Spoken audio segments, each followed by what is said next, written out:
It's my privilege this morning to introduce our speakers, and I'm going to introduce them just one at a time. And the first individual that's going to speak is our new Davis County Judge-Exec, Charlie Castlen.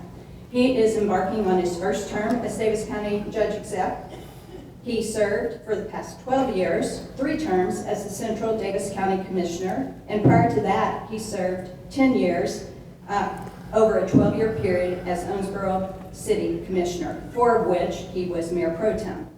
He is a graduate of Russian University and was a self-employed CPA with more than 38 years of experience in banking, public accounting, and government. Charlie has been married to his wife Lisa for 37 years, and together they have 3 children, Sarah, Teresa, Daniel, and they are enjoying their 2 grandchildren, Maddie and Griffin. Please welcome Charlie Castlen. Yeah. Thank you. So Brenda and I came up the steps together, and we both agreed as CPAs, we're not necessarily the best public speakers, but she's fortunate because she's at as she said, her swan song, and this is my first, so bear with me.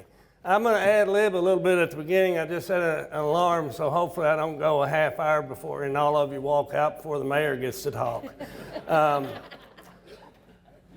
First of all, I see my good friend Keith Kane back there, and I just want to recognize him and thank you, Keith, for your years of service. You served, I think, as sheriff longer than I've been in public office, and you worked with the sheriff's department even longer than that. I thank you for your service to our community, sir.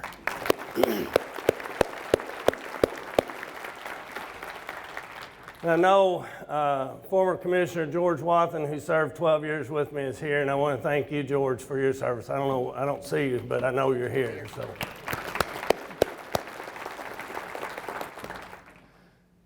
I want to thank Susan for her opening prayer, because I wasn't sure what I was going to say. And sometimes, as in my length of time I've been on the city commission and now as in my current role, sometimes I just say, Lord, if you give me something to say, give me the courage to say it as well, and I'll say it.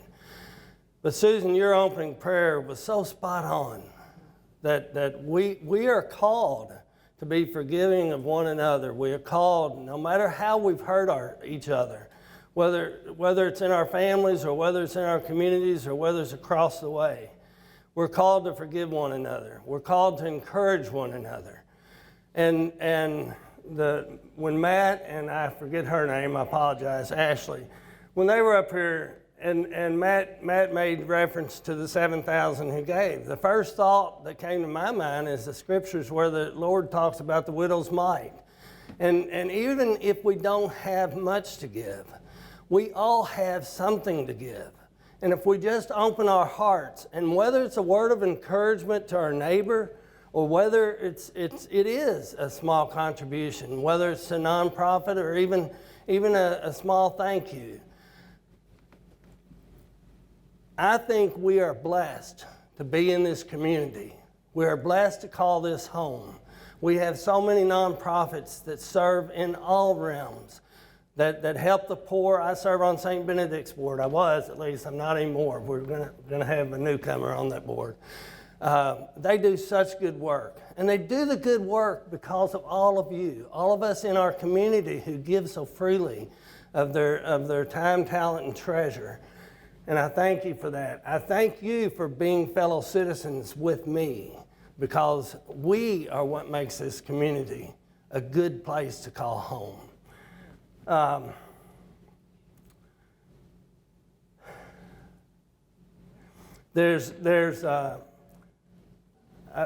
do this frequently. I just totally get lost. Anyway, it's a good place to call home. I invited my three of my neighbors. I live on Parish Avenue right above Moreland Park. And so I know 3 of my neighbors very well. The neighbors separated by the busy Parish Avenue I don't know quite as well. I've gone down to meet her just to say hello. But I made the point of inviting my 3 neighbors. And I just want to introduce them. They're not here, all of them. One lives, I'm going to call them just for sake of to match the 3 commission districts. We have East, West, and Central. So to my west is Lorraine Bowman, and she's an 85-year-old widow, a beautiful person to call my neighbor. To my south is Chuck Kaufman. He couldn't come because he called last night. He was going to come.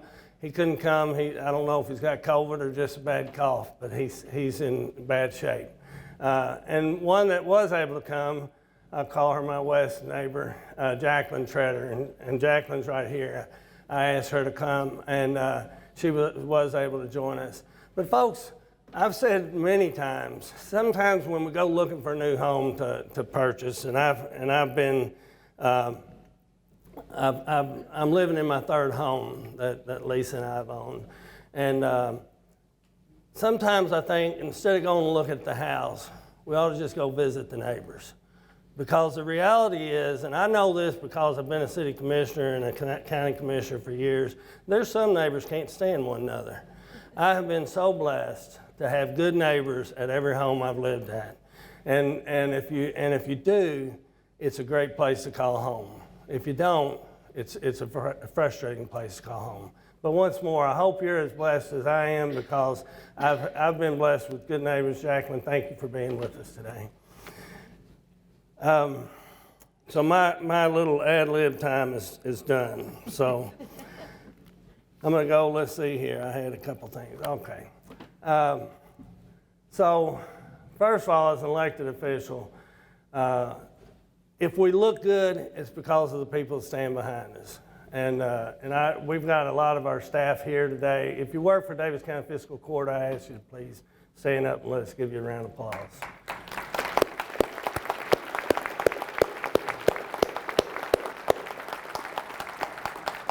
Folks, about 3 weeks before I took office, I called Andy Ball and I called Mark Brasher, and I said, guys, we were just at newly elected officials training, and very concerned. You know, one of the speakers was the county judge executive from Hopkins County, and we just heard from Matt and Ashley about the fundraising they did to help all the people across Kentucky that were harmed.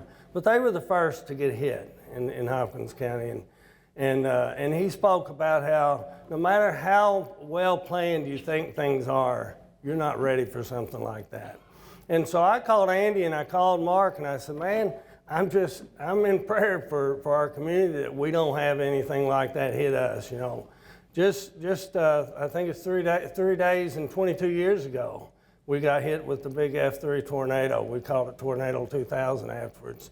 And the reality is, the night, I guess it was the first night, Sunday night, I guess, when we had the chance of storms. I'm watching my phone and I'm texting our EMA, Chris, new EMA assistant director, deputy director, Chris Cunningham.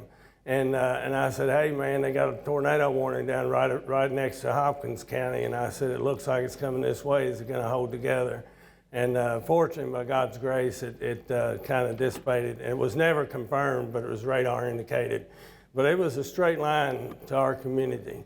And just so you know, I was in prayer for all of us in our neighboring counties that evening. And I am a man of prayer. I ask you all to be in prayer for all of your elected officials, because prayer is powerful. Prayer is powerful. All right, to my prepared remarks. So, the state of the county is good. We have money in the bank, and wait a minute. That's how the past 12 State of the County speeches have begun. I'm proud of our accomplishments over the past 12 years, but a new county judge and a new fiscal court took office this week and will be charting a new course for the county. They were introduced at the beginning by Candace, but I want to recognize them again. Larry Conder, Central Division, Chris Castlen, West County, Janie Marksberry, East County. And I want to congratulate all three of you. Janie, you in particular, you're kind of a historical moment for us because you're the first lady to be elected and serve as a county commissioner in Davis County.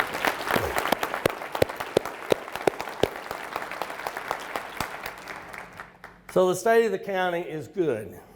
We have made continued progress in providing excellent service to the citizens of Davis County all across all the areas of county government.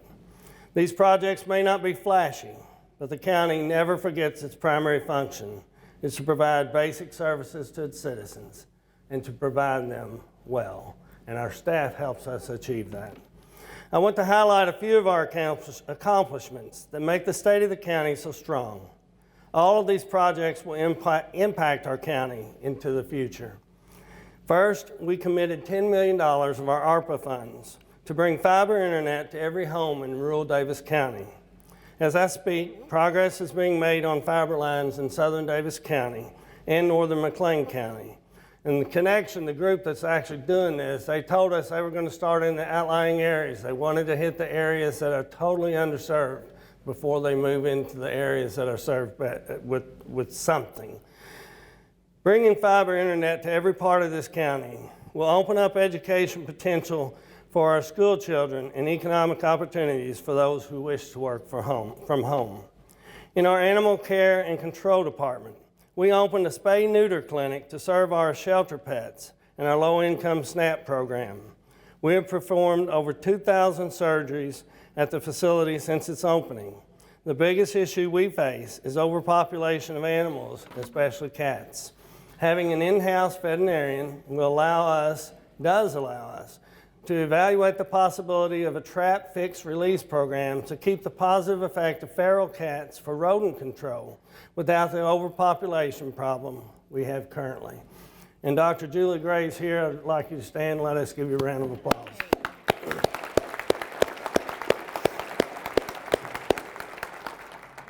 Thank you for being part of our team. With COVID, there's been an increase in people using our park system for active and passive applications. We have added pickleball courts at Stanley and Yellow Creek parks and that to serve that fast-growing sport. And I just want to say, I've played 2 times now, and all I can say is it's a fun sport. And it's a very low-cost sport. They have their paddles there. They're very friendly folks. If you ever show up, they'll share their paddles with you because I don't own one, and they'll welcome you to play. So I encourage you, if you ever hear anybody bragging about the sport and how fun it is or whatever, you need to say, hey, can I go with you next time? You'll be glad you did. The unique elevated trail system of Panther Creek Park is being rebuilt one trail at a time. The solid waste department, and folks, we are so blessed, and he's not able to be with us because he's sick today, but to have Robbie Hawker. He's a longtime county employee. Matter of fact, he might have been there when you were there years ago. And he is such a blessing to our community. And the money he saved us by being able to do things that we would have had to outsource if we didn't have the skill and the knowledge that he brings. And good for him, he's getting to retire this summer, but bad for us. We do already have somebody in place to replace him that's hopefully learning from him every day. The solid waste department saw the construction of a new 16-acre cell for municipal solid waste. This will allow the landfill to last another 10 years before the final 16-acre cell is constructed. This expansion was done earlier than necessary in order to take advantage of the current solid waste manager's experience in building cells in-house before his retirement this summer. Doing this construction ourselves saves ratepayers over $1 million. The solid waste department continues to provide low-cost disposal and environmentally friendly activities like land farming sludge and creating compost. And the other thing we do at the landfill, and this is not widely known, but if you bring your own trash, and if it has the big recyclables, such as a refrigerator or a stove or any of your bigger appliances, we pull those out and those get recycled. So just so you know, it's not all about throwing things in the landfill. even with the record high cost of asphalt. We continue the aggressive road paving program with 26 miles of roads paved this year. Over the past 12 years, we have paved over 350 miles of roads. Making sure our roads are in good condition keeps our citizens safe, driving to and from work and shopping and ensuring our farmers can get their crops to market.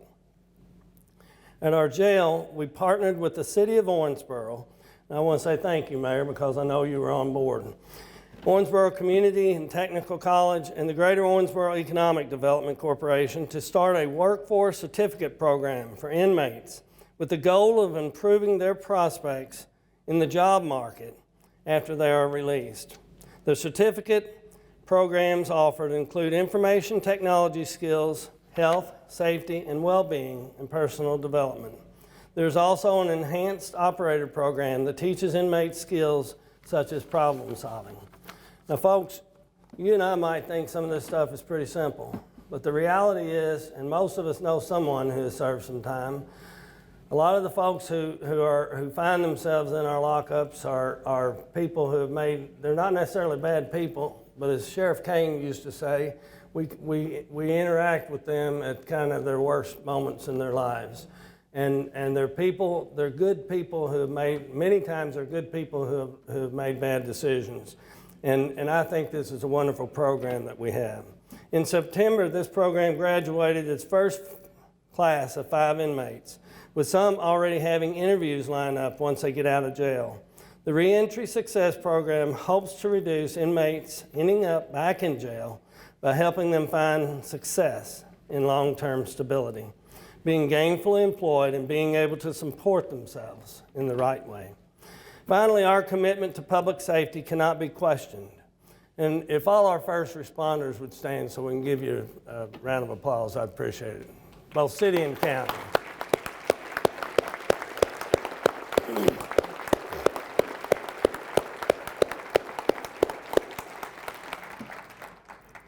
Finally, our commitment to public safety cannot be questioned. Our fire department added 2 custom engines. One truck is based at the airport station, while the other will go to the East Station on Kentucky 54.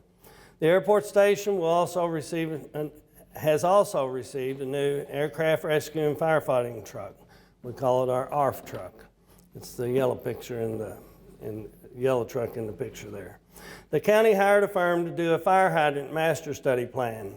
The study will achieve 2 goals. The first goal is to provide a long-term phased plan to increase fire protection to as many homes in the county as possible. The largest impact for firefighter safety and insurance cost reduction for homeowners is having a fire hydrant nearby. With federal infrastructure money still to come in Davis County, the court wanted a plan in place to expand hydrants in a cost-effective manner. The second goal was to provide a hydraulic model to the Davis County Water District and the Whitesville Water Utility so that future residential, commercial, or industrial growth can be served without disruption to the rest of the water delivery system. The safety of the public and our sheriff's deputies and firefighters also were improved immensely with our new digital communication system. Our old system was a VHF system that was over 20 years old. Some of it ran on outdated and obsolete equipment with components so old that replacement parts were no longer being manufactured. Our first responders reported communication problems such as not being able to reach the dispatch center or hear dispatch transmissions when they were using portable radios. There were also times when deputies and firefighters could not communicate with dispatch because the channels were in use. The new P25 digital system has more available channels than a VHS system, and messages won't be garbled by interference. In the past, sheriff's deputies' portable radios had a 50-50 chance of working. The new system covers 98% of the county for responders and vehicles and 93% of the county when a responder is using a portable radio outdoors. Indoors, responders on portable radios can expect a 97% radio coverage. Over the next few months, this court will work on creating its first budget. While I do not expect big changes, you will see where this court starts charting its own course with new priorities, new programs, and new ideas. One aspect that I promised this year was to visit with local plant managers, directors, and small business owners to find out more about the challenges they face, the challenges you all face, and how the county can help them grow. These visits will not be PR visits, but quiet one-on-one visits so that we can understand your perspective. My hope is that next year I can announce that the state of the county, while good last year, it is better than before. Folks, thank you for your faith in me as your county judge executive, and may God bless each one of you. Thank you.